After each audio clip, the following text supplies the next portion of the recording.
वाचालं पंगुलंघयते गिरिं यत्कृपातमहं वन्दे परमानन्दमाधवम्।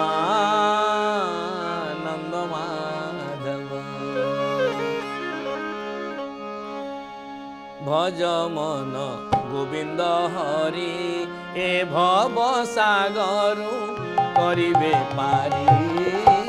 भज मन गोविंद हरि ए भव सागरु करिबे पारी। भज मन गोविंद हरि। राधा प्रेमे हेले पागला पाइबुरे नंदर बड़ा। राधा प्रेमे हेले पागला पाइबुरे नंदर बड़ा।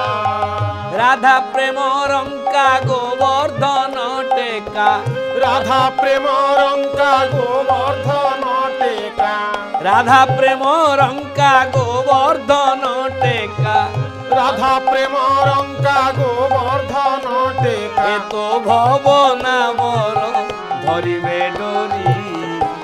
भज मन गोविंद हरि। भज मन गोविंद हरि ए भव सागरु करिबे पारी।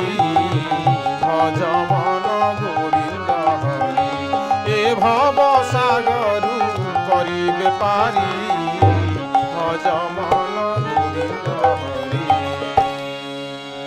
कार्तिक व्रतर जन्म सत्यभामा शुणी। पुनः पूछा कले सत्रा गीतर दुलणी। जय जय जगन्नाथ नीलगिरिपति। अभिनव जलधर सुंदर मूरति। शुण हे पराण कांत वचन मोहर।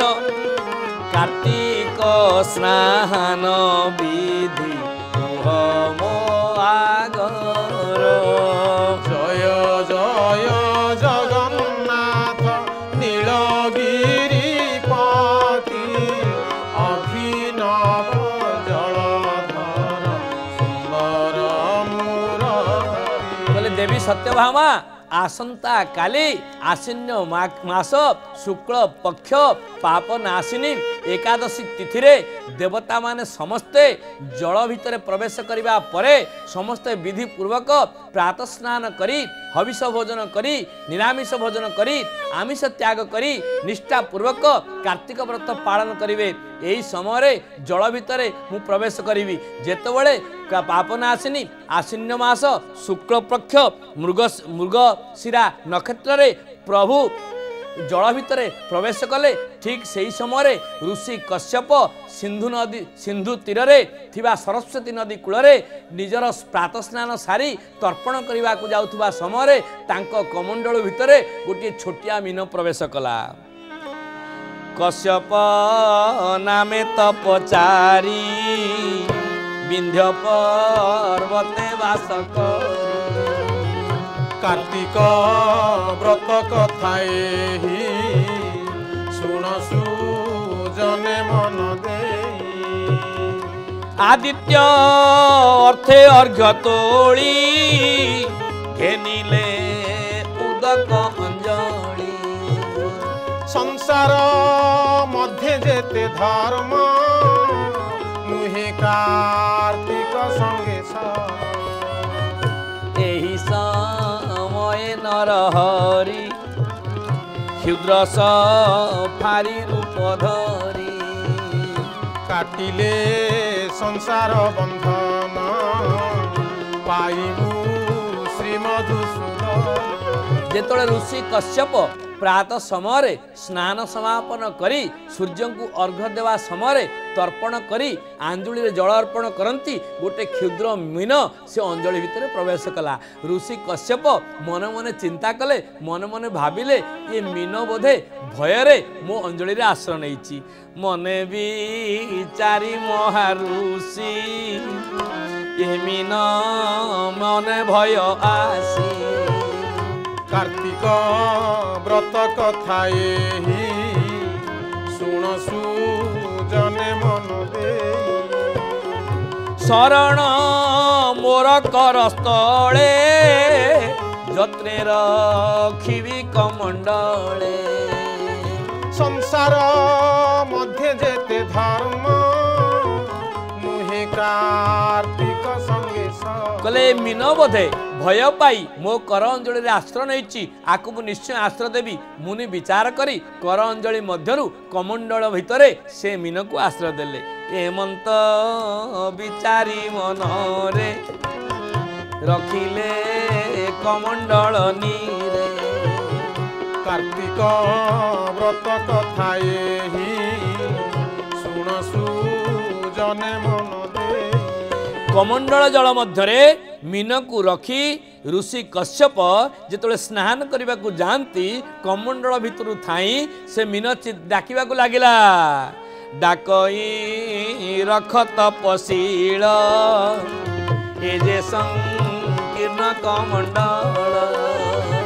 कार्तिक व्रत कथा एही शुण सुजने मन दे। सारस गण देखी नेबे तुमते रख भल ठावे। संसार मध्य जेते धर्म नुहे कार्तिक संगे कमंडल भितर थाई मीन चित्कार कला हे ऋषि कश्यप ये कमंडल मते बोते जगह मो शरीर पाई यथार्थ हो नाई। ये कमंडल जल थिबा भितरे जदि सारस मगर किंभीर आदि अन्य बड़ माछ माने मते देखि नेबे मते भक्षण करिदेबे मते तुमे कमंडल जल नहीं अन्य जगार रख। शुणी कश्यप महाऋषि से मीन कुपरे निवेशी। कार्तिक व्रत कथा एही शुण सुजने मन दे। कहले कमंडल मीन को बाहर करी ऋषि कश्यप नहीं गोटे कूप भितर रखिले। कूप भितर थाई किछि समय परे पुणी से मीन डाकिला आतुर ऋषि कश्यप को डाकिला हे महामुनि हे ऋषि कश्यप मते कूप मध्य उद्धार कर। शुणी कश्यप महाऋषि तही पूरिला कले बर ता देखी मरीचि कुमार। कार्तिक व्रत कथा एही शुण सुजने मन दे। कहले हे मरीचि नंदन ऋषि कश्यप मते कूप जल निष्कासन करी ए कूप जल बाहर करी मते मो शरीर को जगह देवा बड़ी गोटे जगार रख। ऋषि कश्यप मरीचि नंदन चिंता करी कूप भितरु से मत्स्य को बाहर करी गोटे पुष्करणी रे स्थान देले। तही प्रवेश नहीं कला से मीन सरिते रहिला। कार्तिक व्रत कथा एही शुण सुजने मन दे। कहले सरित भितर जेतले मीन धीरे धीरे बढ़िया को लगिला ताकू देखी मुनि कश्यप आश्चर्य हो गले। देखिया आश्चर्य तपचारी बहुत विप्रठुल करी। कार्तिक व्रत कथा एही शुण सुजने मन दे। जेतबेले सरित भितरे मीनर कलेवर वर्धित भागू लागिला ताकू देखी कश्यप ऋषि तांकर शिष्य मान को डाकिले हे शिष्यगण हे विप्रगण हे ब्राह्मण माने मते सहयोग कर ए सरितरु निष्कासन करी आगु सरोवर जल छाड़िबा। मीन को धरी धर्म बळे मिलिले सरोवर जले। कार्तिक व्रत कथा एही सुजने मन दे। बोल बाबाजी महाराज गुरुदेव श्री विमला चरण दास महाराज की जय।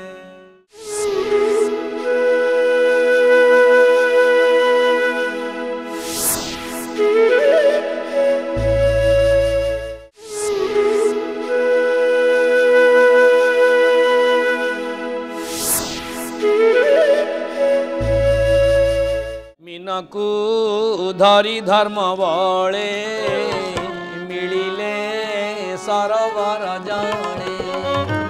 कार्तिक व्रत कथा एही सुन सुजने मन दे।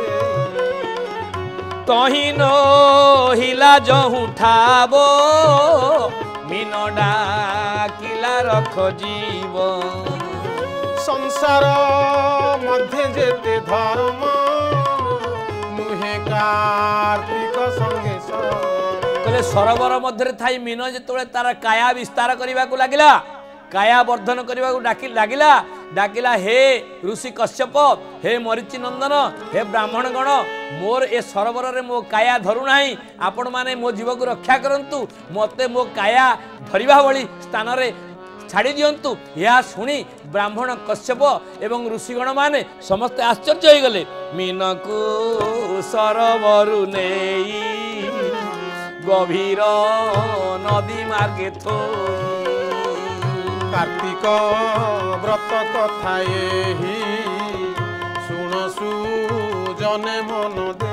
जेतेबेले नदी गर्भरे सरोवर नहीं नदी गर्भरे मीन को रखती, नदी गर्भ जो से मीन काया विस्तार करने को लगिला ताकू देखी कश्यप आदि ऋषिगण माने समस्ते आश्चर्य हो गले। तही पुरिला मीन काया विप्र जानिले विष्णु माया। कार्तिक व्रत कथा एही सुन सुजने मन दे। वेद वचने स्तुति गाई मच्छकु सिंधु जले नहीं। संसार मध्य जेते धर्म नुहे कार्तिक संगे सम। जेतेबेले सरोवर नदी नदी रे जेतेबेले का विस्तार करी विराट रूप धारण करने को लगिला कश्यप ऋषि उपलब्धि कले, अनुभव कले ये विष्णुकर माया, ये माया रूप न होइतिले ए प्रकार काया से देखै पारंत नाही। कहले मते सेही रूप देखा हरि। मोते सेही रूप देखा हरि। जेही रूपे बळी द्वारे, जेही रूपे बळी द्वारे हेल भिकारी। मते सेही रूप देखा हरि।